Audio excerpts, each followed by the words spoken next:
In my very first 2 weeks on eBay, I did about $1,800 in revenue. And while that's a great start, it's not enough. My goal is to build a 6-figure TCG business within our first year of operating, which is a bit ambitious, but I'm going to figure out exactly what it takes, how much inventory I need, what cards sell the best, how I'm going to reliably source that amount of product to do over $8,000 a month in revenue every month. So here's the plan. But before we get too deep into it, I want to talk about why 100 grand a year. And while it's a nice round number, that's not the only reason I chose it. First of all, 100 grand would be about maybe $25,000 if I'm running decent margins. So that means I should be able to follow through on my plan to take $500 a month out of the business every single month without damaging it too badly. $500 a month is roughly 6 grand a year, so 6 grand out of the 20 to 25 grand still leaves $14,000 to $19,000 a year. And while 100 grand in revenue sounds gigantic, and I'm not 100% confident if I'll even be able to hit it this first year in business, it really does come down to just $8,000-ish a month in revenue, which sounds a lot more achievable, honestly, than 100 grand in a year. But like I mentioned at the start of this video, we're currently at about $2,000-ish in revenue in 2 weeks. So if we maintain that pace, we'll be a little under 4 grand in our first month, which is only halfway there. Yeah, we have almost $4,500 in listed inventory with about 180-ish total listings, and we still have plenty of Japanese singles to list. We have about 30 to 40,000 bulk cards here, including a bunch of bulk Vs and EXs, so those are worth a couple bucks a piece listed on eBay. So we're not starting from absolute zero. And speaking of the bulk cards, my next big move is going to be to get a scanner so that I can start processing all of this bulk and get it listed on eBay. So it'll actually start making me some money.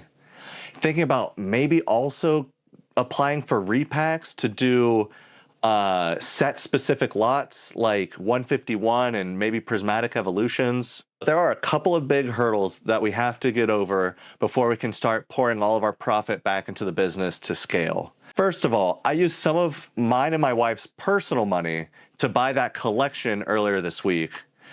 For tax purposes, I'm registering it as an owner contribution, and I'll be paying us back relatively shortly as an owner distribution, but that's besides the point. Still have to pay that money out of the business. Luckily, the collection is selling through pretty decently already. Some of the big hits moved way quicker than I thought they would. And we still have quite a bit of Japanese singles to list from that collection purchase. The second big hurdle is that I have a little bit of personal debt I'd also like the business to pay for. Now that's not due till February of 2027, so we've got some time for that. But it's still going to impact how quickly I can scale the business. But with all the math out of the way and the couple of hurdles we have to get through, let's finally jump into my plan. The first part of my plan is to sell through this collection and all the bulk I have back here to pay back that $1,500. After we do that, then I'll start expanding the business in different ways. I'm looking to get into Magic the Gathering and Riftbound. I'll probably enter those markets by buying bulk. I'm a little bit hesitant to buy collections or lots of games I don't quite understand a lot yet. So I feel like bulk is a safe way to enter those markets. Aside from that, I have some really exciting news. Nothing has been finalized. Really, we're still in like the talking about it phase, but I might be able to secure some sealed product at wholesale prices from an LGS that's pretty close to me. I'm probably not going to take advantage of that like super soon, maybe in like a month or month and a half or so. I'd like to have my own website up and running before then, but that'll be an additional avenue for revenue. Once we get the website up and running, I'll probably cross-list singles between TCG Player and my website, but I'll most likely only sell the sealed on my website. I'm also looking at establishing additional wholesale and possibly distributor relationships in the near future. And I'm always going to be buying collections in bulk and stuff for Pokémon. So the plan so far is to focus Pokemon, Magic the Gathering, and Riftbound, get those wholesale relationships up and running, get more consistent people that I can buy collections and lots from at a decent rate, and then just always be buying bulk. Like I said at the start of this series, I'm going to be keeping all of you updated on the numbers we do, what I decide to move into, what I decide to move out of, what decisions I make, and how I pivot along the way. Right now, my biggest problem in the business is cash flow. eBay keeps your funds locked up for a period, especially when you first start selling. So that's why I had to front the business $1,500 to purchase that collection I mentioned earlier. I'm going to have to move very carefully in the future to balance this cash flow issue, because I know if I scale too hard too fast, it could really bite me in the... And I know to be able to do this, especially within our first year of business, it's going to require a very streamlined workflow from beginning to end. I'm going to need to have lots of systems in place, use as much automation as I can, and only take very calculated risks. One thing that's different this time around, though, is I have a lot more knowledge, I understand what went wrong the first time, and I have much more support while doing this. As of right now, I'm planning to buy collections, process them within at least a day, maybe 2 days max, photograph any cards that are probably above $10, and then scan everything else. I know photographing will slow things down a lot, but I think that with everyone scanning cards nowadays, having a nice high quality photograph will help me stand out at least a little bit.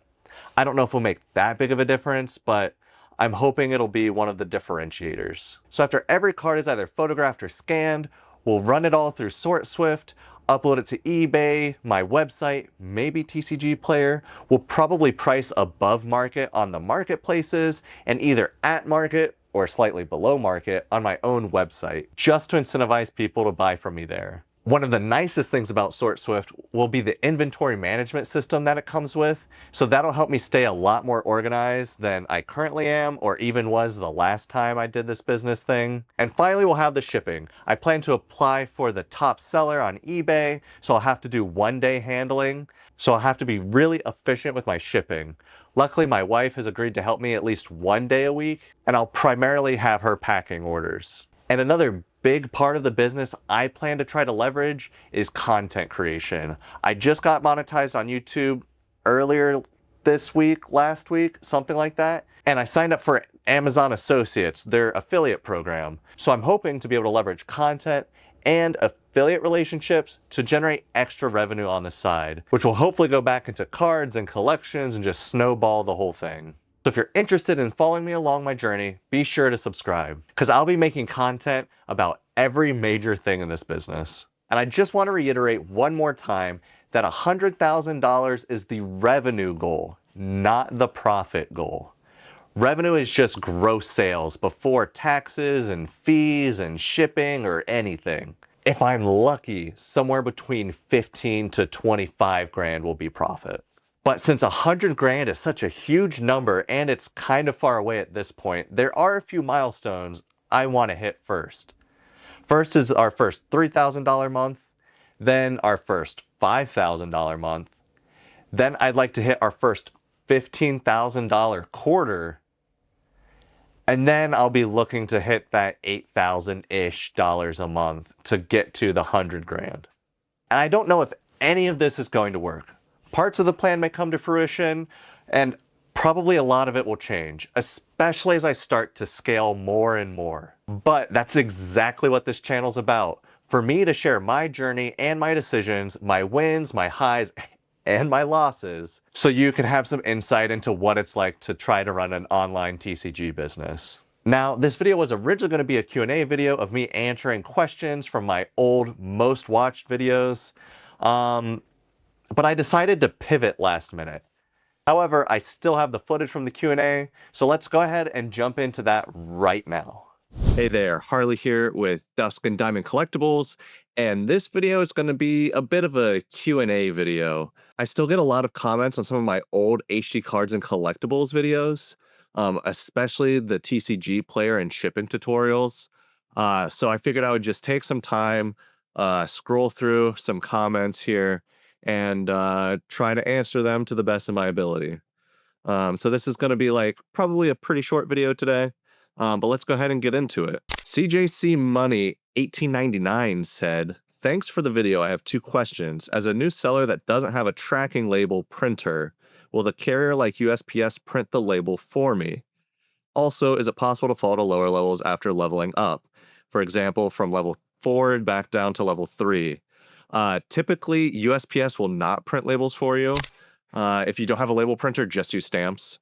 But for tracked shipping, if you're going to ship via UPS, you can often take like a QR code. eBay especially will give you, I think, a QR code that'll print the label, and you'll just have to pay UPS for the label. Tommy Buchanan 7927 said, "This guy's still around?" A couple months ago, the answer would have been no. But I'm back, so yeah. Nero's 5517 said, "Is TCG Player trustable? Are the booster bundles and packs fake?" Um, as far as I'm aware, most of the booster bundles and like sealed product are pretty safe to buy on TCG Player. There might be a few like fringe cases where you get ripped off or get sent damaged product. But I probably would not buy packs off of TCG Player. In fact, I wouldn't buy packs from really almost anywhere. There's just so much opportunity for the seller to have already, like if it was a Japanese booster box, to have already opened the SAR of the box and then sell the rest of the packs. Some packs you can like scan with that metal detector stud finder looking gun thing. I don't know what it is. And you can find the hits that way also with some sets. I don't think that's the case anymore with modern English. But there's still just too many ways that the seller could have gotten most of the good cards and then just sell you the dud packs. So I personally wouldn't. UO23 said, this is on the TCG Player shipping video. "I just use a semi-rigid and an envelope and one sheet of paper with some tape. Don't waste your money on that stuff. It's going in the trash anyways." In this video, I recommended penny sleeving your cards, throwing them in a TC Guardian shipping protector, and then putting that in an envelope. And then I also use like thermal labels and things like that. I think in an A6 envelope. So yeah, there's different ways to do the same thing. I personally prefer the shipping shield or TC Guardian protector or something equivalent, just because and it seems to go through machines a little bit better. And also, I think it's cheaper and a little bit nicer of a presentation, but you know, there's different ways to do everything and still get a good result. Steven Beichler 3720, I hope I'm not butchering your name too bad, said, "Great video. Can you please explain how you pay for the labels that you use on your standard size envelopes if you're not using stamps for those?" So at the time I used stamps.com, TCG Player then, and I'm pretty sure still now, doesn't have integrated shipping. So the only solution to use a thermal label printer is stamps.com or something equivalent. And I'm not sure if there is anything else that's super equivalent. But yeah, I would just print out their address, my return address, and then like it'd have like the little paid shipping barcode in the upper right hand corner, and I'd just slap that on the envelopes. So stamps.com. 51 Tommy 53 said, "Can you please elaborate on how you get a free Amazon Business Prime because of your personal Amazon Prime account? Thank you." Yeah, so in the TCG Player shipping guide, I talk about how I ordered some of the shipping supplies from Amazon with my free Business Prime subscription. And I got it for free because of my personal Amazon Prime subscription. I think they call it like Amazon Duo or something like that. I'll just put a screenshot on screen of what it's actually called. And yeah, It's pretty cool. That way you're not paying for 2 Amazon Prime subscriptions. Roger Demon 3193 has a pretty decent suggestion. Just started selling on TCG Player and I'm using your method from the get-go. Do have a suggestion. Take your roll of narrow tape labels and run a batch through the thermal printer ahead of time, creating thanks for your purchase, your company name. It'll add a classy thanks to each stick down. That's pretty cool. I never thought of that. I'll have to see if I can if my thermal printer will even take. I'm sure I can buy a roll of little labels to do that with. That's a great idea. And that's pretty much it for the Q&A video. There weren't a whole lot of unique questions that weren't just repeating the same ones. So yeah, if you were wondering the same or similar things, hopefully this video helps you out. If you have any other questions for me, again, this isn't my first time doing a TCG business, but hopefully I do it much better than I did last time.